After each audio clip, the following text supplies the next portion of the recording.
Welcome to today's live stream. Today we're going to be doing assisted lab number 23. This is going to be an application attacks. We're going to talk about different application attacks. And I'm going to try and go a little bit beyond this, what's just in the lab here. So first we're going to be doing application attacks against Windows servers. So let's go ahead and get started here. All right, so this is lab 23. So we're concerned about discovering application layer attacks against our Windows servers. We've decided to simulate some attacks that might consume processor and memory resources, making the server sluggish or unresponsive. It's an attack on availability, right? So first we're going to use a CPU stress test to simulate a heavy processor overload on the server. Then we're going to use a test limit to simulate similar heavy memory load. Okay, so basically what we're going to be doing is we're going to do some simulations of what an application attack is going to be doing. So let's go ahead and start with that. So we're going to log in here. And it looks like we just have DC1. So we're just going to be doing DC1 stuff. Let me move my face. And let's go. Okay. All right, so we're going to log on. Then we're going to go ahead and activate Performance Monitor. Now you can do Performance Monitor on a regular Windows machine as well. You don't have to have Windows Server. Let's see. I think Tools, Performance Monitor. Okay. Again, if you guys have any questions, let me know. Just drop chat in the chat here or anything. I'll be happy to answer them. Or you can always email info@cyberkrafttraining.com or leave a comment if you're catching this later. All right. So now what we're going to be doing is we're going to be setting up a new data collector set. Okay. So we're going to go to data collector sets here, and we're going to right click new data collector set. We want to do a user defined data collector set. All right, so we're going to go ahead and we're going to do new data collector set by right clicking. We can always use the action menu. And we're going to type this in as CPU baseline. We're going to create this manually. And then let's go ahead. Now, let's go ahead. We're going to create data logs. We're going to create performance counter.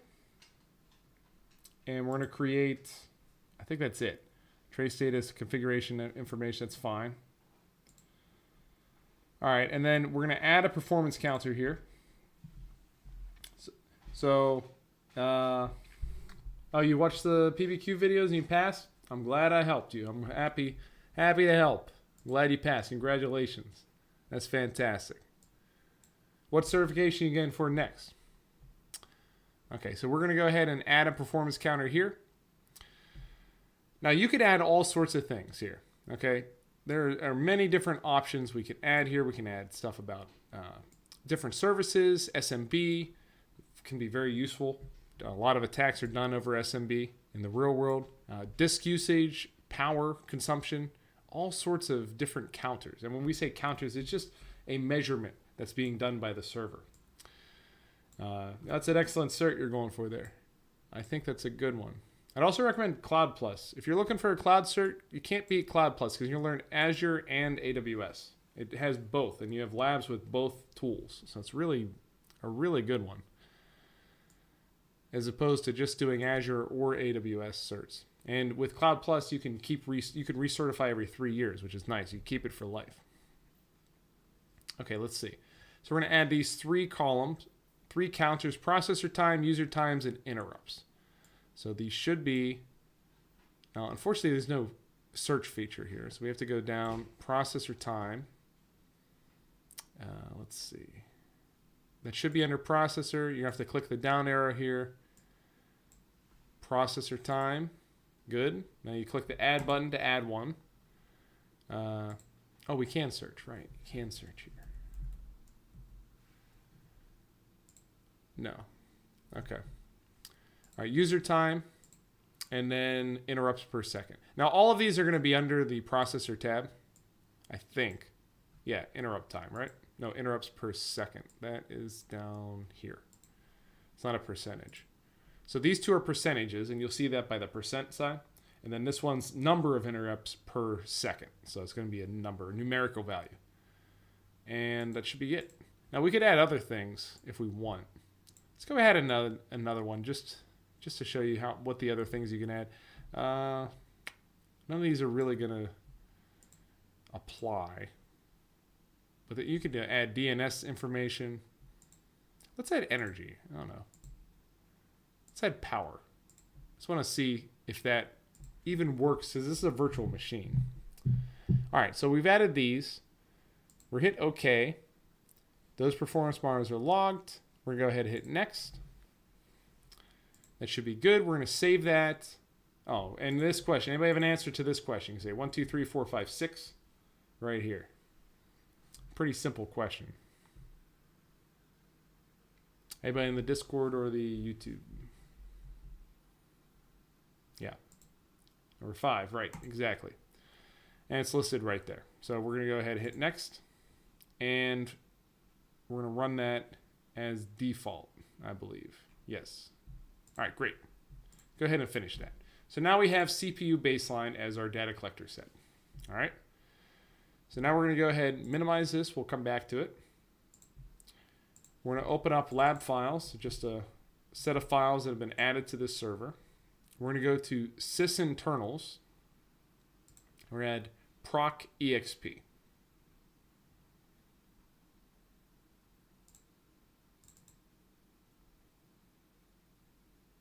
Now this is Process Explorer. Okay. Now this is going to be, this gives us some information like CPU usage down here. We have number of processes, physical usage. We have the different processes, and this is similar to information you'll see in like a task monitor or task manager. And we can also see with this how these processes relate to one another. So that's kind of helpful as well. They're color coded. So this can give you some useful information. So like these system processes are connected. We have services here. The WinInit.exe is running a multiple SCV hosts or service hosts. So that's good. So we're going to use that, leave that open. And we're going to go ahead, right click, go to Task Manager. So you just right click the taskbar anywhere. Task Manager. And we're going to go to Performance. Now we have our Performance tab. You should be familiar with the Performance tab at this point. You can see CPU, memory, Ethernet usage. We can see different processes here as well, similar to that Process Explorer. This is what you should be familiar with. If you think there's some sort of virus, good virus, like viruses like crypto malware are very easy to detect with Task Manager. If you're using a lot of memory, any graphical memory, or CPU usage, high CPU usage, that's usually an indicator of some sort of malware that's using your processor for certain things. Okay, now we're going to leave that Performance tab open. And we're going to leave CPU selected. All right, great. So now we're going to create a stress on the CPU. We're going to activate a program that's potentially designed to use a lot of memory, a lot of CPU utilization, and a lot of memory as well. So now we're going to but first we're going to go to our performance monitor, and we're going to activate our data collector set. Okay. So we're going to right click on this baseline and hit start. You can also hit the play button up here. Start the data collector set. Now we have data collector set. You see that play button, CPU baseline. That means that it's running. All right, good to go. So that's running. Now what we're going to do is we're going to open up the lab files, go back to sysinternals, and go down to CPU stress 64. Now there's lots of files in here that aren't used for any of these labs. So if you want to try to play around with some of these files, again, these labs are yours, go for it. Because there's some interesting ones in here. And you're not going to break the lab, so don't worry about it. It's a virtual machine. If something gets broken, it's an ephemeral machine too. So every time you load it, it loads a machine. None of the memory, none of the storage is saved between you or any other students. So this is an example, a virtual desktop instance that's also ephemeral, if you wonder how ephemeral devices work. Okay, great. We opened up CPU stress. Now we can have, we have some threads. It's just a program that can run threads. And you might want to use a program like this if you were a system administrator, you managed a server, and you wanted to do a stress test on your servers, something like that. See how they respond. How you gain access to the labs? Check the link in the description for the self-paced course or our live training bootcamp. We have access to the labs. You'll get access to all the labs in those courses. You also get, I think we're up to 32 hours of video right now of me teaching the Security Plus concepts, the lab walkthroughs, PBQ walkthroughs, everything is included in there. So I go through every single concept in the Security Plus, test it on the exam. You'll get the full CompTIA Learn Labs environment and the labs here. Great question. All right, so let's see. So we have these tools. We're going to display all of these. We're going to try to. I mean, it's a very limited desktop space. Let's try this over here. We'll do this here. And that's fine. Let's display CPU usage here. So let's see. Now we're going to activate these threads. Okay, there's a thread active already. I'm like, the CPU usage is already incredibly high.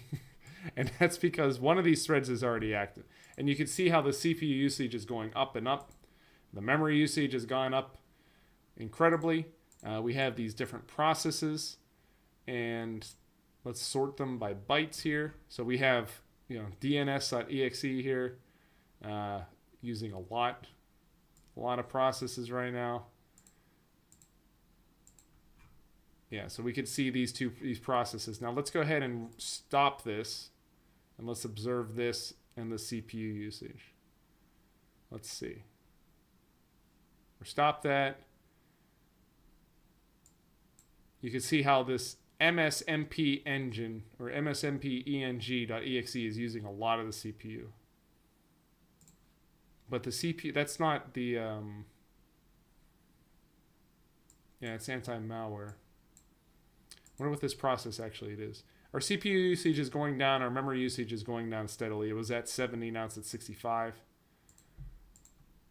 And our performance monitor is also going to show us some excellent things.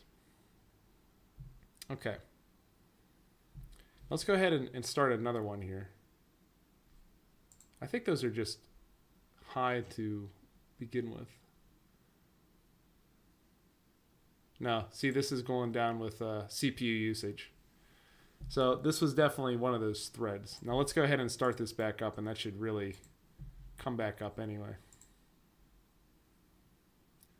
These virtual machines don't have a lot of memory or CPU to work with in the first place. So when you start some of these threads, they really start to slow down. I'm going to start 2 of them.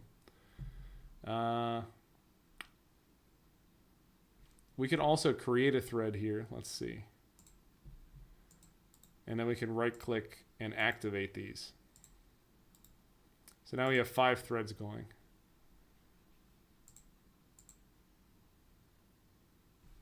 And we could set the activity level on here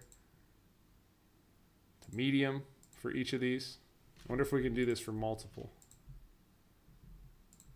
Yeah, we can. Okay, so I just shift-clicked it, I selected multiple, and activated those to medium. Good question. Do the labs help with the exam or more so the PBQ videos? The labs really do help. And the labs teach you the hands-on skills you're going to use on the job. A lot of these tools, working with Windows Server, working with the Kali Linux, these are on-the-job skills that you can apply. And I tell my students all the time, put the skills you've learned in the Security Plus course on your resume. Make sure to put that practical experience on there. It's very helpful. It's looked at by hiring managers. I think the labs are very valuable. You can get by without watching or without doing the labs, just learning the questions, but you're going to learn more and you become a more solid cybersecurity professional by doing the labs. The labs definitely help. My most successful students, the ones who pass in the first try, do all the labs. And when you go through our course, you'll get introduced and you'll be doing the labs with the instructor if you do the live course. And with the self-paced course, you got my lab walkthrough videos to help you out. Because I think they're very important. Otherwise, I wouldn't include them in the course. But they are excellent. I really do highly recommend them. Okay, so we've started that was a great question. And we started our threads. You can see how the CPU usage, this is all blue. memory usage is very high, and we have our processes here. So very taxed system right now. All right, so now let's go ahead and, we'll go to Task Manager. We didn't look at Task Manager. Oh, we looked at Task Manager. What am I talking about? We need to go to the data collector set, and we need to stop this data collector set. Let's see. Stop that. Okay. And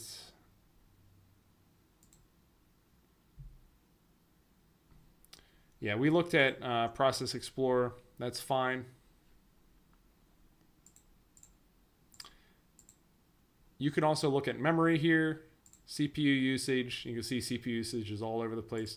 Input output usage, more for, if you have attacks that transfer data or limit the CPU's ability to transfer data to and from hard disk storage. So that can be monitored here as well. All right. So we've monitored that. We saw how taxed the system was. Deactivate our threads. And now let's see. We're going to go ahead and stop our data collector set. And then we're going to go ahead, right click on our CPU baseline, and we're going to go to latest report. Okay, now here's the data collector set we just looked at. Now you notice we had a couple different parts here.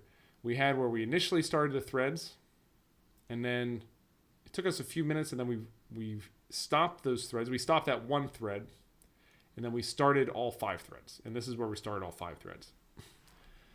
So we can look at, now we have our collector sets down here. User time, processor time, interrupts. Power wasn't shown. Again, this is a virtual machine, so it's not going to be able to understand the power to its, it's not drawing any power in its mind. So we can see user time in red, processor time in green, and interrupts per second in blue. All right, so excellent. Now, which of the following answers best describes the results of the CPU baseline? Now, what I'm gonna say is we're gonna do the second one because we did this out of order. It asks us to just leave it with no threads and then activate 5 threads and then destroy 5 threads. What we did is we activated 1 thread, stopped that thread, then activated 5 threads, and then stopped it. So, but this is what it wants us to see. And we'll go ahead and score that. Do we need to save this? No, we're good. All right, any questions on that so far? Looking good. Okay. So now the stress what we did was mostly on the CPU, okay? That affects the memory a little bit, but now we're going to be stressing specifically the memory, okay? So we're going to do a new data collector set for just the memory. So we're going to go ahead, user-defined data sets. We're going to go ahead and go into, we should be able to do action. Oh no, those are reports. Make sure you go back up to data collector sets and user define and right click in new data collector set. Call this memory baseline. Go ahead and click next. Now you want to name it exactly the same because that's how the lab scores with the scripts. All right, so now what we're going to do is, let's see. We're going to go ahead and, oh no, we're not picking a template. So we're going to create manually. Next, we're going to do a performance counter. Then we're going to go add, and we're going to go down to memory. Let's go down to memory. If I keep looking off to the left side, it's because I have 2 monitors. I try my best to look at just the front monitor, but I'm looking through my recording software. All right, so we're going to open up this memory, and we're going to look for committed bytes in use. That's a percentage. It's at the top. Then available megabytes, right? And pages per second. These are in alphabetical order. Pages per second. All right, great. All right, hit OK. Got that. Go ahead. Sample interview. Let's knock that down to 5 seconds. Next. Go ahead. Leave that where it is. Next. Finish. All right. Now we're going to right click on the memory baseline. We're going to start it, or we can use that play button. Now what we're going to do is we're going to open up PowerShell as administrator. So we right click on the Power menu, and then we're going to go ahead and go to PowerShell. Oh no, we're going to do it through search. I want to do it through search. So right click on PowerShell and run as administrator. Okay. Always want to do that, especially in these labs. All right, we got PowerShell up. Now we're going to be changing our directory. So we're going to be using PowerShell to activate a file in that lab files folder. So change directory to C:/labfiles/sysinternals. Boom. All right, we're in sysinternals. Okay.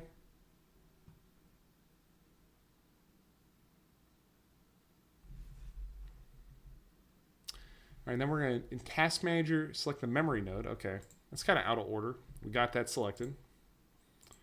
Resize PowerShell and Task Manager so we can serve them simultaneously. All right, we don't really need to see PowerShell, so we're just going to go down here. Leave Task Manager open like that. And then what we're going to do, we're going to run this command to open up a program, test limit -D 1024-C1. We're going to agree to this. And basically what we could do is we could just go to the lab files if we want. Where is this? Test limit? It's down here. So if we want to do that, we can just do test limit down here. It just wants to show you, it wants you to practice with PowerShell. I do recommend that you type in these commands successfully. All right, so now we're leaking private bytes with, we're using memory on the process, essentially. Okay, so we're using that program to tax the memory, and you can see our memory usage spike up. Can anybody answer what the characters design, or what the characters designate here? Great question. Can you give an example when this type of lab or tool would be used in the real world? Yeah. So say you're sysadmin and you have a network, you have a server, DC1 is your domain controller, and you want to stress test that domain controller. Okay, so you want to perform a network test. Obviously, you would do this on non-peak hours or during a maintenance period. So, or ideally in your test environment, depending on how robust your organization is. Test environment or not your production environment. Okay, so you have test, staging, and production. So you would do your testing in your test environment. So you would do a stress test of your server using these tools. Observe what happens on your network. Is the server able to handle calls, handle services, do what it's supposed to do, or is it going to shut down? So is this type of malware going to affect the server? Now you can also, by looking at this, gives you a practical way of discovering malware that attacks the memory and attacks the CPU. Memory that, like crypto malware. Crypto malware is going to tax your CPU usage because it's using your machine to mine cryptocurrency. So if you see spikes in CPU usage, that could be a crypto malware. You can also have, there's malware that's designed to destroy the availability of your system. Certain viruses are designed to tax out your memory and your CPU usage. And you can discover that through Task Manager or performance counters. Now, the performance monitor, when you have a data collector set like this, can also be triggered for alerts. So you have a performance counter like this, looking for CPU usage or memory usage that exceeds a normal boundary. You can set that to send an alert to you as the system administrator or as an information system security officer. Hey, my server is experiencing overload, more than 90% memory usage. That's abnormal. I should go look at that. Maybe there's malware on the system, so it can be helpful for detection. Now you can also, with a SEM device, configure the SEM to have these same types of monitoring in place. So you can monitor for excess CPU or memory usage and then use that to generate an alert. Or if you have like a SOAR, security orchestration automatic response, you can have a playbook in place to automatically detect or run a malware scan on that server if you detect memory usage this high. So those are some practical examples. But that's a great question. I appreciate you answer that. Can anybody answer this one?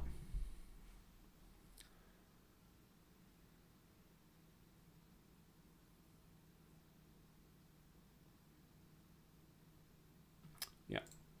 Okay. Great. Yeah. Number 1. Very good. This, since we were in, remember we changed into the C lab file sys internals, and then this is just showing that we want to look at this folder. I kind of showed that here. We're looking in there for test limit. It's just a program. So very good. Okay. All right, we could stop that. We already looked at our memory. Let's look at the processes tab. Let's see. Yep, test limit.exe. It's pretty bad. Now we could stop this process. Where's test limit? We could sort this by memory. Test limit. We can right click end task. Let's go ahead and do that. We'll stop that task entirely. And that's a great way to get some control if you do have a rampant virus. Okay. All right, fantastic. So we're going to go ahead and stop the data collector set here. Let's see. Right click on this. You can stop. You can right click here and stop, or you can just click here and then click the square, whatever you want to do. We'll just go ahead and stop right here. Okay. And then we're going to go ahead and go to the report, memory baseline, open up that report, and you see we have a huge spike in memory, committed bytes in use in green. Okay. And then we have a spike when we started the program, when we started the script. Can anybody answer this question here? Which of the following answers best describes the results of the memory baseline data? Memory utilization is high, then normal, then high again. Utilization is unchanged. Normal, high, then normal, or is high throughout the activity. Well, pretty obvious. Number 3, very good. And then we're going to go ahead and score that. We did that correctly. So great. Any questions so far before we get into the comprehensive questions? Okay. All right. So let's see. Who can do number 1? What's the purpose behind baselining a server's performance? Just say 1, 2, 3, or 4.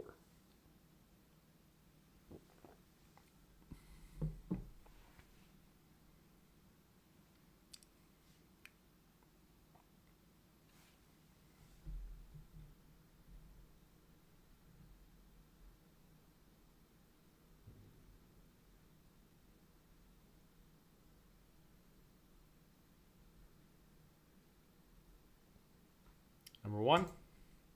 Yeah. Very good. Yeah, a baseline establishes normal behavior, and then we'll look for deviations from that baseline. So that's very good there. Okay. And then which of the following here best describes the benefits of stress testing, the system's performance? We're going to choose 3 of these.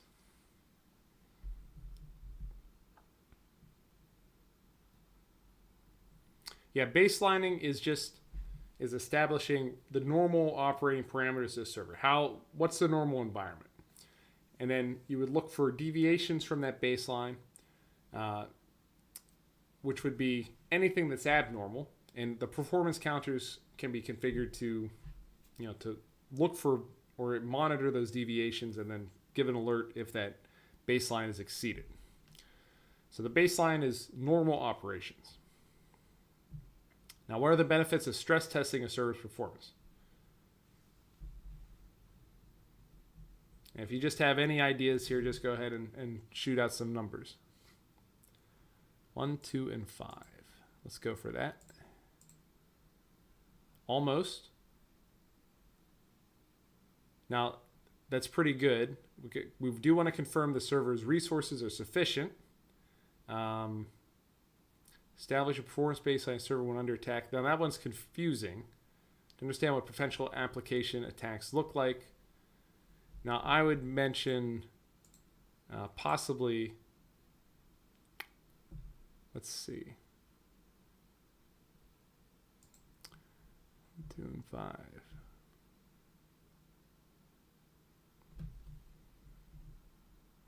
One, 2, and 3. Let's try 1, 2, 3.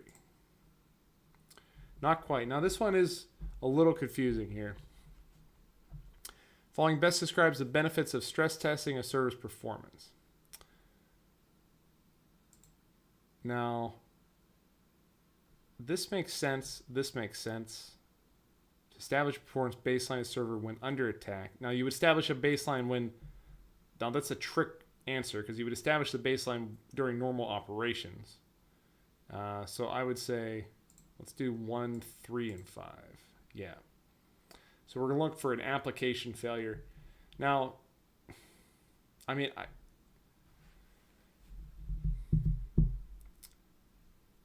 I would argue that you can stress test, by stress testing a server's performance, it doesn't say that we're using these techniques. So a hardware failure, I think, would be a good answer as well. It's not the best question. 5 is definitely a good idea, to understand what a potential application attack looks like, and that's kind of what we demonstrated here, especially with some of those tools that simulate an application attack or that simulate an application attack. Now, check an application failure. That makes sense. We can look by running different apps and processes, see if those fail. But when they say hardware failure, they're talking about like a physical failure of the components of the device. So the server, the power supply breaks, or if it uses a traditional hard disk, the spinning component of the disk breaks. So this does make sense. It's just the way they cluster the wording here. It's designed to be confusing. So this is a very confusing question. But these 3 are the best answers here. Now, you want to not establish a baseline for something under attack. A baseline is always normal operations. But great job. I appreciate all the participation. You guys did a great job. Any question on the lab? You guys understand what that's used for, how that works?